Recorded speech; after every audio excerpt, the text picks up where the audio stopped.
Физичката пресметка помеѓу контроверзниот советник Нефи Усеини и неговиот долгогодишен пријател Спирко Топаловски ги надминува сценаријата на боливудските акциони трилери. 5 дена по инцидентот на тепаниот Топаловски, физичката пресметка ја сведе на недоразбирање кое било надминато, оти се работело за исконструиран настан со политичка позадина, кој произлегол, како што самиот пишува, од за него непознати структури. Додека јас и Нефи разговаравме, добив удар од задната страна и од стресот што го доживеав бидејќи со мене беше малолетниот син, добив погрешен впечаток за се. Оружје не видов, но во целата таа паника што настана се стекнав со таков впечаток како да имаше пиштол, а всушност немаше. Пишува Топаловски.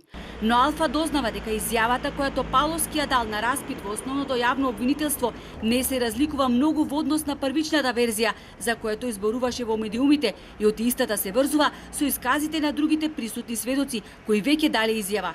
Одојо Кусо само потврдува дека Топаловски бил на распит и оти има уште сведоци кои треба да се сослушаат.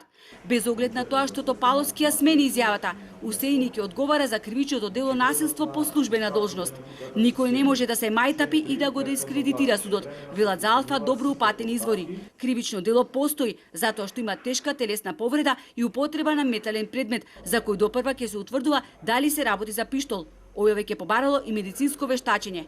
Тежината на кривичното дело насилство во многу ќе зависи и од исказите на очевидците кои ќе сведочат дали биле исплашени, вознемирени и што виделе во критичниот момент.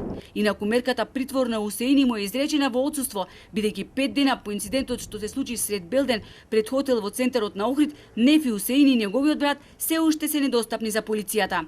Од полицијата вела дека распишале локален распис и кога лицето ќе биде пронајдено, ќе биде приведено. Додава дека за распишување потерница чекале наредба од судот, но правни експерти за Алфа појаснува дека потерница најчесто се распишува кога веќе има правосилни пресуди.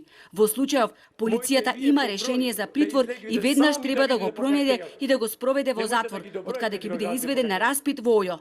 Страмно е, велат полицијата, да се оправдува дека не може да му влезе во трак на Усеини, бидејќи тој постојано бил во движење, не задржувајќи се подолго од неколку минути на иста локација.